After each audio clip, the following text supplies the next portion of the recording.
जब मैं मार्केट से घर आई तो मैंने देखा कि जीजू घर आए हुए हैं और मम्मी पापा के साथ बातें कर रहे थे। मेरी दीदी 8 महीने की प्रेग्नेंट है। तो दीदी ने जीजू को भेजा है सालनी को अपने यहाँ ले आने के लिए, ताकि मैं दीदी की प्रेगनेंसी के टाइम देख रेख कर सकूं।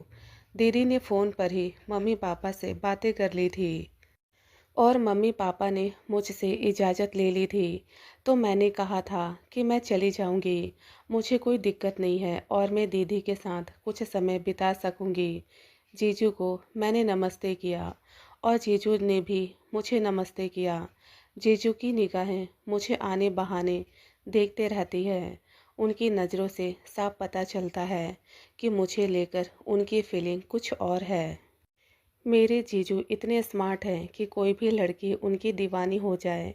जीजू दोपहर के समय जहाँ हमारे घर लखनऊ आए थे और अब हमें ट्रेन से शाम के समय भोपाल के लिए दीदी और जीजू के घर निकलना था। तो मैं अपनी पैकिंग समय रहते कर ली और मम्मी पापा ने कहा, सालिनी अपनी दीदी का ध्यान रखना। मैं हाँ में गर्दन हिला दी। अब हमारा घर से निकलने का समय हो चला था। जीजू ने कहा, सालिनी हमें स्टेशन करीब पहुंचने में आधे घंटे लग जाएंगे।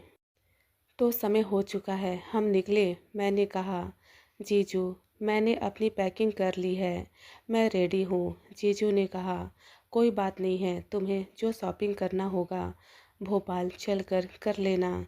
ना जाने क्यों मुझे अपने जीजू से बातें करने में शर्म आती थी और बातें करते करते मेरी नज़रें नीचे हो जाती थी।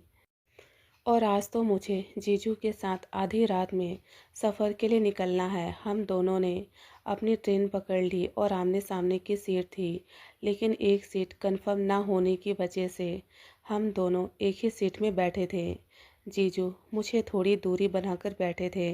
रात होते ही मुझे नींद आने लग गई और नींद में ही मैं जीजू के कंधे पर अपना सर रख दिया। यह देखकर जीजू थोड़ा मेरे करीब खिसक गए ताकि मुझे तकलीफ़ ना हो। अचानक से झटके से मेरी नींद खुली तो फिर जीजू ने कहा, सालिनी तुम आराम से लेट जाओ, मैं साइड होकर बैठ जाता हूँ। मैंने कहा, नहीं जीजू दिक्कत होगी आपको, मैं लेटूंगी नहीं। जीजा जी ने कहा, तुम्हें नींद आ रही है, तुम लेट जाओगी तो तुम्हें आराम मिल जाएगा। तो फिर मैं लेट गई और लेटते ही मुझे नींद आ गई। मैंने अपना पैर जीजा जी के जांघों पर रख दिया। मुझे लेटते ही इतनी आराम मिली कि मैं बता नहीं सकती। मैं पूरे दिन भर की थकी थी। मैं आज बिल्कुल भी घर में आराम नहीं कर पाई थी और नींद में मैंने अपना पैर जीजू के जांघों पर रखा था। जीजू मेरे पैरों को हल्के हल्के से सहला रहे थे, उसे दबा रहे थे। मुझे नींद में ही आराम मिल रहा था। बगल के लोग हमें पति पत्नी समझ रहे थे, क्योंकि मैं ज़्यादा जीजू से बातें नहीं कर रही थी। इसलिए उन्हें पता नहीं चला कि हम दोनों जीजा साली हैं। वह अभी तक हमें पति पत्नी ही समझ रहे थे। मुझे ऐसा लग रहा था आधी रात में मैं जीजू और दीदी के घर पहुंच गई। दीदी ने पहुंचते ही मुझे गले लगा लिया और कहा, कोई दिक्कत तो नहीं हुई तुझे आने में? मैंने कहा, नहीं दीदी, जीजू तो किसी भी तरह की कोई दिक्कत मुझे होने नहीं दिया। दीदी ने अपने कमरे के सामने वाला कमरा ही मुझे ठहरने के लिए दिया, जहां मैं अपना सामान रख दी। दीदी की प्रेगनेंसी का 8वां महीना चल रहा था, इसलिए मैंने सोचा कल से ही मैं घर का सारा काम संभाल लूँगी, जहाँ पर दीदी और जीजू ही रहते हैं। आधी रात को करीब हम दीदी और जीजू के घर पर पहुंचे थे। ठंड का समय था तो ठंड इतनी मुझे लग रही थी कि मैं कांप रही थी। दीदी ने अदरक वाली चाय बनाई और हम दोनों को पिलाई। इसके बाद खाना वगैरह गर्मा गर्म निकाल कर जीजू और मुझे खिलाया। फिर दीदी ने कहा, सालिनी अब तो अपने कमरे में आराम से सो जा, कल हम बातें करेंगे। अपने कमरे में चली गई। मैं सामान कमरे में यूं ही अभी रख दिया था।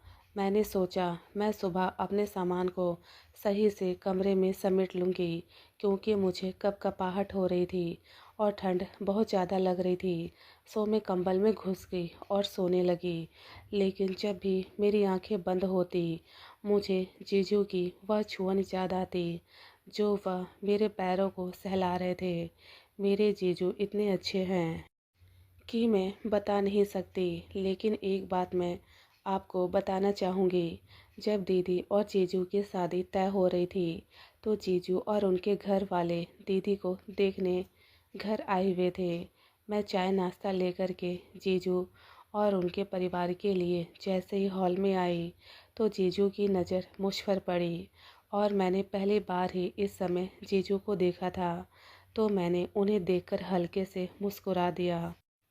उन्हें लगा मैं ही वह लड़की हूँ जिससे उनकी शादी तय होने वाली है। जीजू के माता पिता ने मुझसे कुछ बातें की और जीजू हल्के से मुस्कुरा रहे थे। फिर थोड़ी ही देर में माँ ने कहा, शालिनी जाकर दीदी को बुला लो।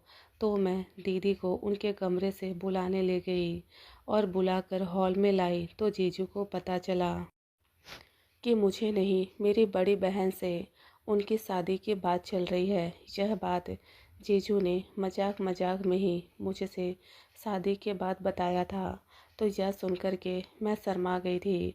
मुझे नींद नहीं आ रही थी। कंबल में गर्माहट के कारण मुझे अच्छा लग रहा था, लेकिन मेरे दिलो दिमाग में ना जाने क्यों जीजू का चेहरा घूम रहा था।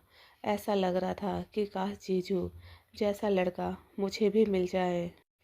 कुछ देर के बाद मुझे प्यास लगी। मैं उठ कर के किचन की ओर जाने लगी। तभी दीदी के कमरे से कुछ आवाज़ आ रही थी। ना चाहते हुए भी खिड़की की झिर्रियों से मैंने झांक करके देखा। दीदी और जीजू आपस में लिपटे एक दूसरे को चूम रहे थे। यह देख कर के मेरा मन मचल गया और मैं पानी पी के अपने कमरे में आ गई और मेरी आंखों से नींद कोसों दूर थी। सुबह हुई। मैं नहा करके जैसे ही वॉशरूम से बाहर निकली, इस समय जीजू कमरे में आए। वह मुझे देखते ही रह गए। मैं तौलिए में लिपटी थी। जीजू एकटक मुझे निहार रहे थे। मैंने जीजू का इस तरह पहली बार देखा था, लेकिन जीजू का इस तरह से मुझे देखना ना जाने क्यों अच्छा लग रहा था। जीजू धीरे धीरे मेरे करीब आए। वह मेरे होठों को जो लग रहा था कि चूमना चाह रहे हों। उनकी आंखें लाल हो रही थी।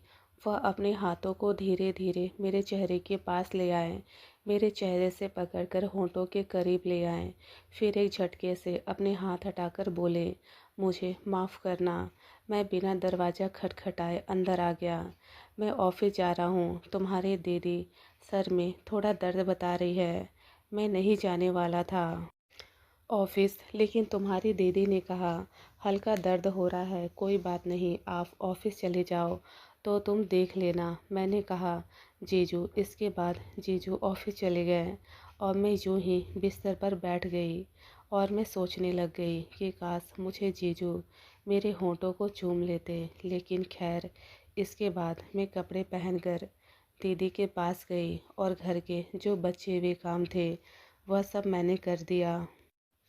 रात हुई। जैसे ही जीजू ऑफिस से घर आए, मैंने दीदी से पूछकर जीजू के पसंद का खाना बना दिया था और जीजू, मैं और दीदी एक ही टेबल पर साथ में खाना खाने लगे।